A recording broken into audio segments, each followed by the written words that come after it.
Okay అండి. అందరికీ నమస్కారం. రాష్ట్రంలో ఏ మంచి కార్యక్రమం జరిగినా కూడా వైఎస్ఆర్ పార్టీ అంటే ఇప్పుడు కొత్తగా పేరు మార్చుకున్నారు వాళ్ళు, గొడ్డలి పార్టీ అని. గొడ్డలి పార్టీ వాళ్ళు బురద జల్లే కార్యక్రమాన్ని మొదలుపెట్టారు. డిఎస్సి పరీక్షల మీద అనవసరమైన రాద్ధాంతం చేసి రాష్ట్రంలో ఉనికి కోసం ఓ పెద్ద కార్యక్రమాన్ని ప్రారంభించినారు. నేను ఈ సందర్భంగా ఒకటి అడుగుతున్న వైఎస్ఆర్ కాంగ్రెస్ పార్టీ వాళ్ళను,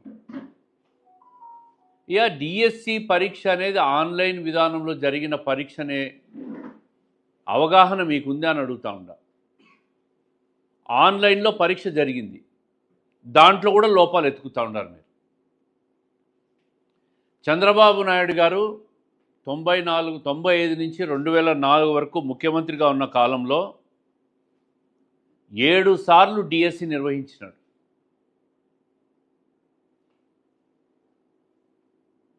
అదేవిధంగా 98లో ఆయన ముఖ్యమంత్రిగా ఉన్న కాలంలో డిఎస్సిలో ఇంటర్వ్యూ విధానాన్ని రద్దు చేశాడు. అంటే కేవలం 100కి 100 మార్కులు పరీక్షల విధానంలో మెరిట్ మార్కులు ఎవరికి వస్తే వాళ్ళు ఉత్తీర్ణులుగా డిక్లేర్ చేసే విధానాన్ని తీసుకొచ్చింది చంద్రబాబు నాయుడు గారు. ఇంటర్వ్యూలు చేస్తే ఇంటర్వ్యూ మార్కులకు రకరకాల సిఫారసులు వస్తాయని చెప్పి దాన్ని రద్దు చేసిన నాయకుడు ముఖ్యమంత్రి చంద్రబాబు నాయుడు గారు. ఆయన 7 సార్లు డిఎస్సీలు నిర్వహించినాడు. ఈరోజు రాష్ట్రంలో టీచర్లుగా ఉద్యోగాలు చేస్తున్న టీచర్లలో 75% టీచర్లు తెలుగుదేశం పార్టీ హయాంలో జరిగిన పరీక్షల్లో ఉత్తీర్ణులైన అధ్యాపకులే. ఒకసారి అధ్యాపకులను అడిగితే వాళ్ళే చెప్తారు. అదేవిధంగా మొన్న జరిగిన డిఎస్సిలో కూడా దాదాపు 200 పైన కేసులు వేసినారు వైఎస్ఆర్ కాంగ్రెస్ పార్టీ వాళ్ళు. 16,347 మంది ఉత్తీర్ణులైతే కడుపు మండుతా ఉంది ఈ గొడ్డలి పార్టీకి. ఎట్టు తిరిగి ఈ కేసులన్నింటినీ రద్దు చేయాలా, ఈ పరీక్షలన్నీ రద్దు చేయాలనే ఒకటే ఆలోచనతో ఉత్తీర్ణులైన అధ్యాపకుల నోట్లో మట్టి కొడదామనే కుట్ర బనుగుతూ ఉండరు. నేను ఈ సందర్భంగా ఒకటే చెప్తా ఉండా, జగన్ గారి జమానాలో కరోనా సమయంలో కూడా టీచర్లతో బ్రాందీ షాపుల్లో బ్రాందీ బాటిల్స్ అమ్మించినారు. అంటే టీచర్లకు గత ప్రభుత్వం ఇచ్చిన గౌరవాన్ని నేను గుర్తు చేస్తూ ఉండా. అదేవిధంగా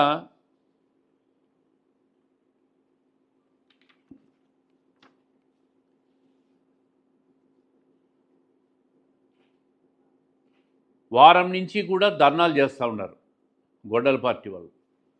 ఆ ధర్నాల్లో ఎక్కడైనా నిరుద్యోగులు, ఉద్యోగాలు రాని టీచర్లు ఎవరన్నా కూర్చున్నారా అని అడుగుతూ ఉన్నారు. రాజకీయ నిరుద్యోగులైన వైఎస్ఆర్ కాంగ్రెస్ పార్టీ కార్యకర్తలను కూర్చోబెట్టుకొని ధర్నాలు చేస్తూ ఉన్నారు. నేను చూశారు, రాష్ట్ర వ్యాప్తంగా పబ్లిక్ చూశారు. కర్నూలులో కొండారెడ్డి బురుజు ఎక్కి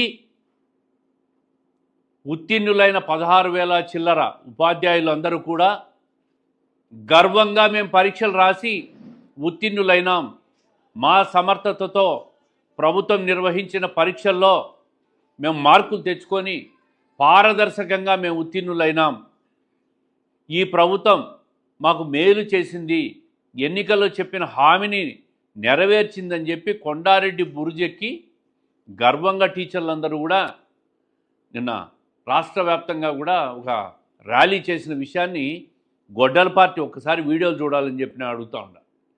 మీ ధర్నాల్లో చూసాం, కేవలం వైఎస్ఆర్ కాంగ్రెస్ పార్టీ రాజకీయ నిరుద్యోగులే ఉన్నారు తప్ప ధర్నాల్లో పరీక్షల్లో ఉత్తీర్ణులు కానీ ఉపాధ్యాయులు ఒక్కరు కూడా లేరు, ఒక కంప్లైంటు లేదు. మళ్ళీ రేపు సెప్టెంబర్లో ఈ ప్రభుత్వం 2వ డిఎస్సిని విడుదల చేయబోతా ఉంది. దాంట్లో మళ్ళా ఎవరైతే ఉత్తీర్ణులు కానో వాళ్ళందరూ కూడా మళ్ళా ప్రయత్నం చేసుకోవచ్చు. ప్రతి సంవత్సరం కంటిన్యూగా డిఎస్సి నిర్వహిస్తామని చెప్తా ఉంది ప్రభుత్వం. కాబట్టి ఉత్తీర్ణులు కాని అభ్యర్థులు ఎవరైనా ఉంటే నిరంతరం మీరు పరీక్షల్లో పాల్గొనే అవకాశం ఈ ప్రభుత్వం ఇస్తూ ఉంటుంది. ఈ గొడ్డలి పార్టీ చేసిన కుట్రల్లో మీరు భాగస్వాములు కావద్దండి. ఏదైతే నిన్న కొండారెడ్డి బుర్జి ఎక్కినారో వాళ్ళు తాడేపల్లిలో జగన్మోహన్ రెడ్డి గారి ఇల్లు కూడా ఎక్కగలరు. ఆయనకు కూడా ఆయన ఇంటికి ఎక్కి వాదన వినిపించగలరు. ఇది మర్చిపోవద్దని చెప్పి గొడ్డలి పార్టీకి చెప్తా ఉండా. ఇంత పారదర్శక విధానం తీసుకొచ్చిన తర్వాత కూడా ఇంకా ఈ ప్రభుత్వం మీద దుమ్మెత్తిపోసే ప్రయత్నం చేస్తుంది వైఎస్ఆర్ కాంగ్రెస్ పార్టీ. రేపు అసెంబ్లీ ఉందండి. అసెంబ్లీకి పోయి డిఎస్సి గురించి చర్చ పెట్టుకోమని చెప్పండి. రోడ్లలో ధర్నాలు చేస్తే ఏమొస్తుంది?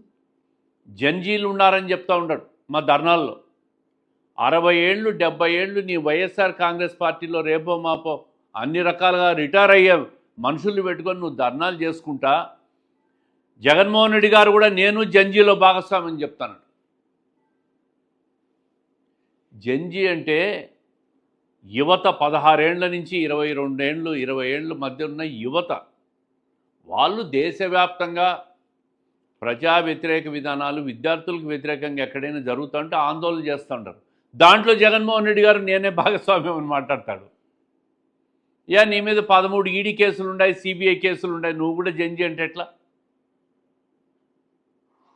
ఈ విధంగా 2 సంవత్సరాల నుంచి కూడా ఏ మంచి కార్యక్రమం చేసినా ఈ ప్రభుత్వం చంద్రబాబు నాయుడు గారి నాయకత్వంలోని ప్రభుత్వం మీద నిరంతరం కుట్రమనడం, ఇది కేవలం విద్యాశాఖ మంత్రి నారా లోకేష్ గారి మీద ఆయన్ను టార్గెట్ చేస్తూ కుట్ర చేయడం తప్ప ఇంత పారదర్శక విధానంలో డిఎస్సి ఎంపిక చేసిన విధానం, ఉత్తీర్ణులు తయారు చేసిన విధానం, ఆన్లైన్ పరీక్ష విధానం దేశంలో ఏ రాష్ట్రంలో కూడా జరగలే. అది ఆంధ్రప్రదేశ్ రాష్ట్రంలో చంద్రబాబు నాయుడు గారు నిర్వహించారు. దానికి విద్యాశాఖ మంత్రి నారా లోకేష్ గారి ఆధ్వర్యంలోని ఈ పరీక్ష జరిగింది. దీని మీద అధికారులు అంటే ఎన్నిక నిర్వహించిన ఐఏఎస్ అధికారులు వీళ్ళందరూ కూడా ప్రెస్ మీట్లు పెట్టి జీవోలు పెట్టుకొని పారదర్శక విధానంలో జరిగిందని చెప్పి స్పష్టంగా ఇస్తూ ఉంటారు. మీరు కోర్టుకు పోయినారు,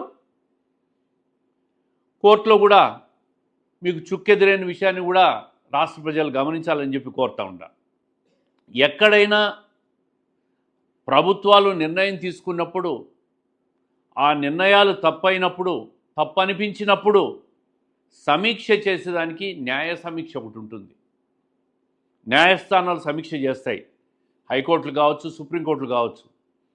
న్యాయ సమీక్షలో కూడా మీ అభ్యర్థన ఫెయిల్ అయినప్పుడు మీరు కుట్ర పన్నారనే విషయం వాస్తవం అని చెప్పి ఇది ప్రజలు గమనించాలని చెప్పి ఈ విధమైన వైఎస్ఆర్ కాంగ్రెస్ పార్టీ చేస్తున్న దుష్ప్రచారాలను ప్రజలు నమ్మొద్దండి. సంతోషంగా టీచర్లు ఎంపికైనారు. మళ్ళీ మళ్ళీ ఎంపిక అయ్యేదానికి అనేక రకాల పరీక్షలు ఈ రాష్ట్ర ప్రభుత్వం యువత కోసం తీసుకొస్తూ ఉంది. మీరు బాగా చదువుకొని పరీక్షల్లో పాస్ అయ్యి ఉద్యోగాలు తెచ్చుకునే దానికి ప్రభుత్వం నిరంతరం పనిచేస్తుంది. ఇది చంద్రబాబు నాయుడు గారి ప్రభుత్వం పారదర్శక ప్రభుత్వం అని చెప్పి ప్రజలు ఈ గొడ్డలి పార్టీ చేసే కుట్రల నుంచి తిప్పి కొట్టాలని చెప్పి ప్రజలను కోరుతూ ఉన్నారు.